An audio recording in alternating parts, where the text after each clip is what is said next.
हाय guys, तो welcome back to another lecture of speed solution. तो आज हम पॉलीमर डिस्कस करने वाले हैं कि जून 2022 में पॉलीमर से क्या क्या क्वेश्चन आए थे एंड द रीज़न फॉर कि क्यों मैं अपने वीडियोस में अपनी शक्ल नहीं दिखा रहा हूँ बिकॉज आजकल सारा दिन मैं इधर ही बैठा रहता हूँ स्टूडियो में, तो कई बार शक्ल दिखाने लायक होती नहीं है।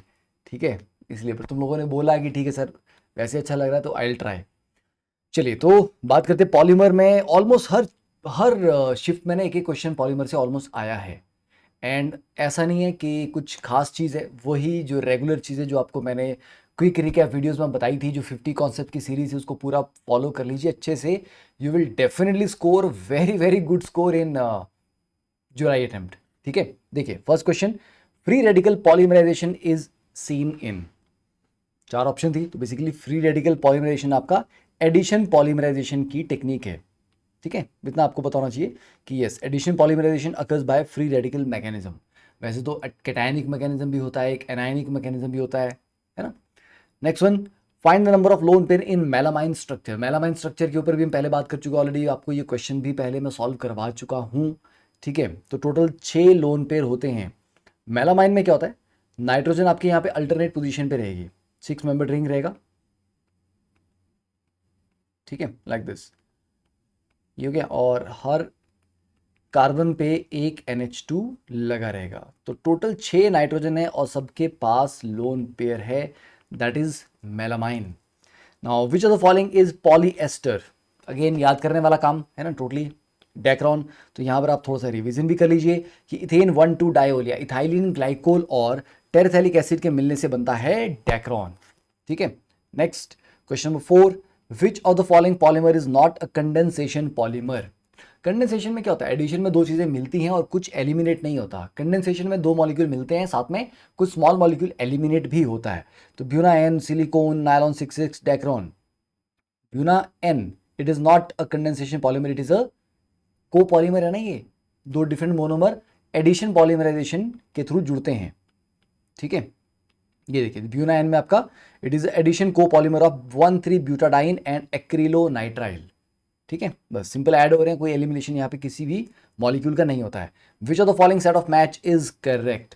कोपॉलीमर बुनाएन, अभी हमने ऊपर ही पढ़ा, राइट। तो देखो एक शिफ्ट का किया हुआ जो नॉलेज है वो अगली शिफ्ट में काम आ रहा है। तो मतलब जैसे जैसे जेई होते जाएं तो हर शिफ्ट के पेपर का एनालिसिस को जरूर देखें। तो कोपॉलीमर बुनाएन बात बिल्कुल सही है। कंडेंसेशन पॉलीमर नायलॉन 66, ये भी ऊपर हमने डिस्कस किया। फाइबर नायलॉन 66, यस ये भी सही है क्योंकि नायलॉन 6 बेसिकली क्या है, पॉलीएमाइड और वो फाइबर है। थर्मोसेटिंग पॉलीमर टेरिलीन, नहीं terylene is not a thermosetting polymer. ठीक है, तो first option is correct, right. Next, match the following. Polystyrene, polyvinyl chloride, glyptal और बेकेलाइट कहाँ कहाँ काम आते हैं। तो पॉलीमर के मतलब यूजेस भी करने, और ये भी आपको मैंने आई थिंक करवाया हुआ है आपकी क्विक रिकैप वीडियो में। तो देखिए first option is the correct one, रटना ही आपको ये। तो रटना क्या किया भैया, पॉलीस्टाइरीन। पॉलीस्टाइरीन कहाँ यूज किया आपने, पॉलीस्टाइरीन जब आप पैकिंग करते हैं। कई बार अभी मैंने थोड़ी दिन पहले शिफ्टिंग की थी, तो डब्बे वगैरह के आसपास पूरा रैप करने के लिए, तो रैपिंग मटेरियल में काम आता है। ठीक है, पॉलीविनाइल क्लोराइड की नॉर्मली क्या होते हैं, पीवीसी की नॉर्मली पाइप्स होती हैं। ठीक है, सेकंड का 4 आ जाएगा। ग्लिप्टल, ग्लिप्टल का क्या होता है भैया, पेंट एंड लेकर्स में ऐड होता है। और बेकेलाइट थोड़ा हार्ड होता है तो इससे इलेक्ट्रिकल स्विचेस बनते हैं। ठीक है, सारी सारी कहानी जो है ये एनसीईआरटी की दी हुई है, नथिंग एल्स, राइट। याद हो गया, हो गया तो अच्छी बात है, नहीं हो गया तो कर लो इसको, काम की चीजें हैं, यही चीजें रिपीट होनी है एग्जाम में जाके finally. Which of the following is correct statement regarding Buna N. चलो भैया देखो, ब्यूना एन और मतलब ब्यूना एन को ना बहुत ज़्यादा पूछा गया है। वैसे भी ब्यूना एन और नायलॉन 6, नायलॉन 66 ये बड़े फेवरेट से पॉलीमर्स हैं। ठीक है, तो रबर के बारे में अच्छे से पढ़ लेना, ओके। उनमें कौन सी अट्रैक्टिव फोर्सेस होती हैं वो भी पढ़ लेना, वो भी पूछा जा सकता है। देखिए, तो करेक्ट स्टेटमेंट पूछा है यहाँ पे, monomer of Buna N are styrene and butadiene. Buna N ऊपर ही पढ़ा था हमने, एक्रिलोनाइट्राइल होता है, स्टाइरीन नहीं होता है ना। तो विनाइल साइनाइड को ही बोलते हैं acrylonitrile. Second option, which is not a copolymer.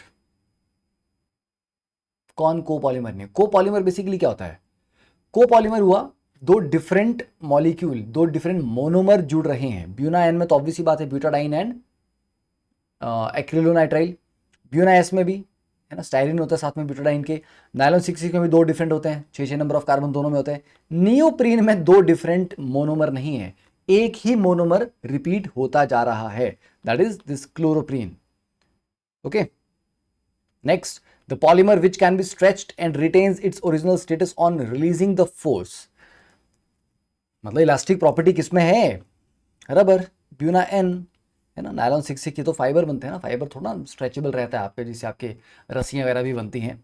ठीक है, next one, given below are two statements, one is labelled as assertion, other is reason. हमें पता भी है असर्शन रीजन क्या होता है, इतना भी बताने की आवश्यकता नहीं है। Assertion, Dacron is an example of polyester polymer. Okay, अभी ऊपर हमने पढ़ा भी था इसके बारे में, right. And reason, Dacron is made up of ethylene glycol and terephthalic acid monomers. बिल्कुल सही बात है। तो देखो डेक्रॉन वाले पार्ट पे 2 बार क्वेश्चन आया, मतलब इस पूरे एपिसोड में 2 क्वेश्चन आए हैं, ताकि एक बैलेंस भी बना रहे एग्जाम में। ठीक है, ताकि जो टफनेस लेवल है डिफरेंट डिफरेंट एग्जाम्स का, डिफरेंट डिफरेंट जो आपके अटेम्प्ट्स हैं उनमें टफनेस लेवल में बहुत ज़्यादा वेरिएशन नहीं आनी चाहिए। तो इसीलिए जब हम इस जून अटेम्प्ट के पेपर सॉल्व पूरे करके जाएंगे जुलाई के लिए, तो काफ़ी अच्छी क्लैरिटी होगी हमें।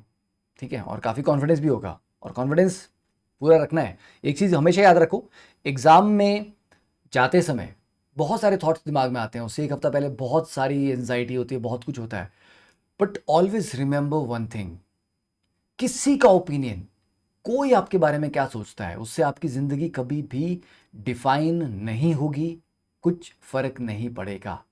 आप अपने बारे में क्या सोचते हैं, that is all that matters. And आप अपने बारे में क्या सोचते हैं, ये आप खुद डिसाइड भी कर सकते हैं और अपने आप को उसके ऊपर कायम भी रख सकते हैं। तो ऑलवेज स्टे पॉजिटिव, दूसरों के ओपिनियन से अपनी मानसिक शांति को भंग ना होने दें। ठीक है, चलिए एक और असर्शन रीजन आगे, natural rubber is a linear polymer of isoprene called cis polyisoprene with elastic properties. और रीजन दिया गया कि the cis polyisoprene molecule consist of various chains held together by strong polar interaction with coil structure. तो भैया क्या लग रहा है यहाँ पे आपका, कॉइल स्ट्रक्चर होता है क्या? स्ट्रॉन्ग अट्रैक्टिव फोर्सेज होती हैं? अरे नहीं भैया, स्ट्रॉन्ग अट्रैक्टिव फोर्सेज नहीं होती हैं, वहां पर वीक अट्रैक्टिव फोर्सेज होती है। तो आपका असर्शन तो करेक्ट है, रीजन आपका रॉन्ग है। ठीक है, there are weak attractive forces, तो A is true but reason is false. Okay, done. I think 11 question थे। तो चलिए, कहाँ चले? अरे पढ़ने चलिए, और बाकी के वीडियो देख रहे हो ना, शेयर कर रहे हो। ठीक है, चलिए, आप सबका बहुत बहुत प्यार और सपोर्ट मिला है कैनवस क्लासेस को बहुत कम समय में, और इसके लिए I am very very grateful, thankful. तो मैं पूरी कोशिश कर रहा हूँ। कभी कभी आपको लगता होगा वीडियो थोड़ा लेट आ रहे हैं, उसमें क्या होता है कि वो वन मैन आर्मी रहती है, तो बहुत सारी चीज़ें करनी होती हैं, तो कई बार एक पार्ट पे थोड़ा ज़्यादा टाइम लग जाता है। ठीक है, कभी स्लाइड्स बनानी है, वो थंबनेल बनाने हैं, फिर वो यूट्यूब का बहुत कुछ तामझाम रहता है, तो इसलिए थोड़ा बहुत टाइम लग जाता है। इसलिए ज़्यादा विचलित ना हो, पढ़ते रहिए, बढ़ते रहिए, मुस्कुराते रहिए। चलिए, ऑल द बेस्ट, बाय।